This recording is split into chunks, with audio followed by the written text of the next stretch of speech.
O Banco do Brasil vem sofrendo rebaixamento de suas projeções de lucros de quase todas as casas de análise, e as expectativas para o dividend yield da empresa vão de 5 até 11%, mas qual delas está correta? No vídeo de hoje eu vou trazer para vocês as últimas notícias do banco e compilar todas as análises que nós temos até agora para que a gente consiga analisar e tomar a decisão de comprar, manter ou vender as ações do Banco do Brasil. Então já pega papel e caneta e bora analisar essa empresa comigo? Meu nome é Igor Prado e bem-vindos ao canal Aposentando. Bom pessoal, no dia de hoje, sexta-feira, dia 4/7, o Banco do Brasil vem sendo negociado a R$ 22,47, com uma leve alta de 0,76% hoje, acompanhando essa última semana, que o banco conseguiu subir um pouco depois da sua forte queda que ele teve nos últimos tempos, entregando aqui então 3,27% nessa semana. Mas quando a gente analisa o ano de 2025, a gente vê que do topo que ele bateu, próximo aos R$ 30, o banco chegou a cair quase 30%, e agora com essa leve recuperação, ele está com uma queda ainda de 25%. E eu já entrei em bastante detalhes sobre isso aqui no canal, vou deixar um vídeo aqui no card para vocês, onde vimos que essa queda no Banco do Brasil, ela foi resultado principalmente do aumento da inadimplência de todos os segmentos que o banco atua, pessoa física, pessoa jurídica e principalmente o agronegócio, e também por causa de uma nova resolução contábil que a empresa teve que aplicar, que também diz respeito a como se classifica os inadimplentes do banco, e teve então o seu lucro do primeiro trimestre muito abaixo do que a expectativa de mercado. Expectativa essa que era de 9 bilhões de reais, pelo menos, de lucro para o banco, e ele conseguiu entregar somente 7,4 bilhões. Uma queda então de 20% sobre a expectativa que nós tínhamos sobre ele. Hoje então o banco vem sendo negociado a 5,89 de PL e um PVP de 0,7. E já passando aqui para a última notícia a respeito do banco, de que a Legacy mantém posição vendida e projeta corte drástico nos dividendos do Banco do Brasil. A Legacy é uma gestora de fundo que administra cerca de 15 bilhões de reais. E na carta aos seus investidores, ela trouxe que está mantendo posição vendida nas ações do Banco do Brasil e que projeta uma forte redução no pagamento de dividendos, que podem cair pela metade ou até mais. Segundo ela, o aumento das provisões deve pressionar os lucros e comprometer a distribuição, o que enfraquece a tese de investimento baseada em dividendos elevados, crescimento e reprecificação das ações. E essa avaliação ela foi feita principalmente em cima da questão agro do banco, que segundo ela ainda é subestimada pelos analistas. Ela pontua que a garantia predominante usada pelo Banco do Brasil, que é o penhor de safra, é considerada menos eficaz do que a alienação fiduciária da terra, o que coloca o banco em desvantagem frente aos concorrentes privados. Também a inadimplência de curto prazo, de 15 a 90 dias, dobrou em maio em relação a março. A expectativa da gestora é que o Banco do Brasil seja o mais impactado, com deterioração relevante dos resultados do segundo trimestre. Ela traz aqui para nós que o lucro do Banco do Brasil foi de somente 1,7 bilhão no mês de abril, o que sugere então, se a gente projetar esse lucro de abril para os outros meses do trimestre, um lucro de aproximadamente 5 bilhões somente, ou seja, com uma queda de aproximadamente 30% em relação ao lucro do primeiro trimestre, que já tinha sido 20% abaixo das estimativas de mercado, o que corrobora com algumas outras casas de análise que já tinham trazido pra gente que o segundo trimestre desse ano tinha potencial para ser ainda pior do que o primeiro, e que o banco provavelmente ainda vai piorar um pouco antes de melhorar. Além disso, a Legacy também criticou a questão do guidance da empresa, crítica essa que vem sendo unânime pelo mercado, porque o banco ele trouxe um guidance pra gente em fevereiro, estimando que o seu lucro ficaria em torno de 37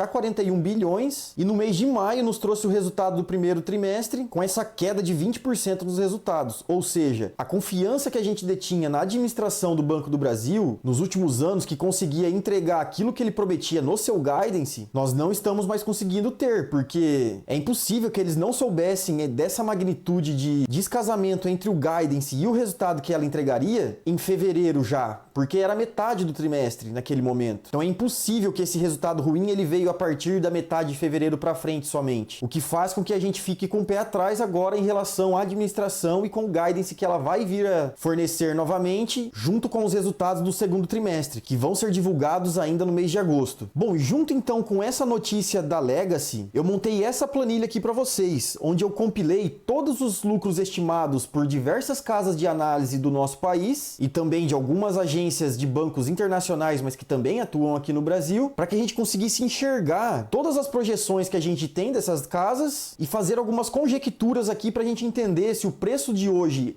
está barato para o banco já, ou se a gente deve esperar ainda mais um pouco para começar a mexer nas nossas posições, tanto para venda quanto para compra. Mas antes disso, você já é inscrito aqui do canal? Se ainda não é, me dá essa força? Estamos rumo aos 100 inscritos por aqui. Então as casas de análise que eu consegui levantar aqui foram o JP Morgan, o Goldman Sachs, a Legacy, a XP Inc., BTG Pactual e o Santander. Já deixei aqui em ordem crescente, então o JP Morgan estima um lucro de 25 bilhões, o Goldman Sachs 25,6, a Legacy de 27 bilhões, XP Investimentos 28 bi, o BTG Pactual 29,4 bi e o Santander, o mais otimista, 31,2 bi. Com essas projeções de lucro, a gente consegue estimar o lucro por ação que a empresa vai gerar no ano de 2025. Então nós temos aqui que o lucro por ação no ano de 2025, no cenário mais pessimista, que seria do JP Morgan, o Banco do Brasil conseguiria entregar R$ 4,36 por ação de lucro. Já no cenário mais otimista, que é o do Santander, R$ 5,44. Já no PL, no cenário mais pessimista, R$ 5,14 para o JP Morgan e R$ 4,12 para o lucro estimado do Santander. Então a gente vê que no cenário mais pessimista, o banco estaria sendo negociado a 5 vezes o seu lucro, o que quer dizer que em 5 anos de operação ele conseguiria entregar para o seu acionista 100% do valor investido por via dos seus lucros. O PL médio do Banco do Brasil é de 5,38 vezes. Ou seja, no cenário mais pessimista, o banco ainda está sendo negociado por um PL menor do que a sua média, o que pode indicar que o banco já está um pouco barato, mas também não quer dizer que ele possa ficar ainda mais barato. Isso, claro, para o pior caso, né? Pois se a gente considera que o banco vai conseguir entregar um resultado como o Santander estima,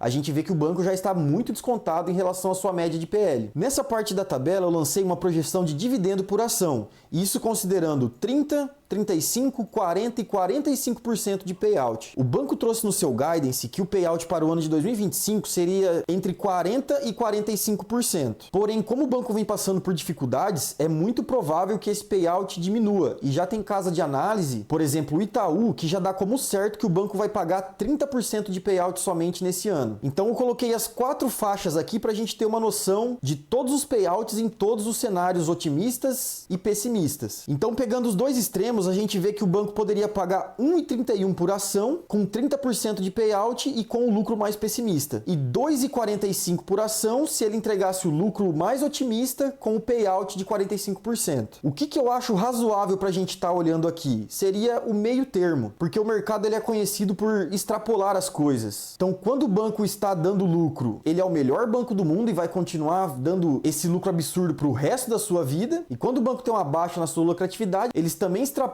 isso para baixo e o banco já não presta e vai ser o pior do mundo. Então uma região que seria razoável para a gente estar observando seria a região mediana, que seriam as projeções da Legacy e da XP e com um payout entre 35% e 40%. Porque tem mais um detalhe nessa equação. O banco não está tão bem assim para poder distribuir 40% e 45% de payout, mas o governo federal, que é o controlador do banco, ele precisa colocar dinheiro no seu caixa nesse ano. E uma das formas do governo fechar suas contas é através do dividendo das estatais. E dentro dessas estatais escolhidas para isso estão a Petrobras, o BNDES e o Banco do Brasil. Isso faz com que gere uma pressão dentro da administração do banco para que a distribuição de dividendos aconteça de uma forma mais elevada. Então eu acredito que o banco não vai descer seu payout para 30%, ele deve ficar na faixa dos 35% aos 40%. Então o banco conseguiria entregar no pior desses cenários 1,65 por ação e no melhor dos cenários 1,95 por ação, que inclusive é o último preço teto que eu calculei para as ações do Banco do Brasil no vídeo de algumas semanas atrás. Bom, beleza, Igor, e se o banco entregar realmente esses valores de dividendo, quanto que eu vou conseguir de dividend yield comprando a ação nos preços atuais? Bom, como a gente viu, as ações do Banco do Brasil hoje está sendo negociada a R$ 22,44 e aqui na parte de baixo da tabela eu incluí o valor do dividendo por ação juntamente com o dividend yield que ele conseguiria fornecer nos preços atuais. A gente vê então que o pior cenário possível, que seria as estimativas de lucro do JP Morgan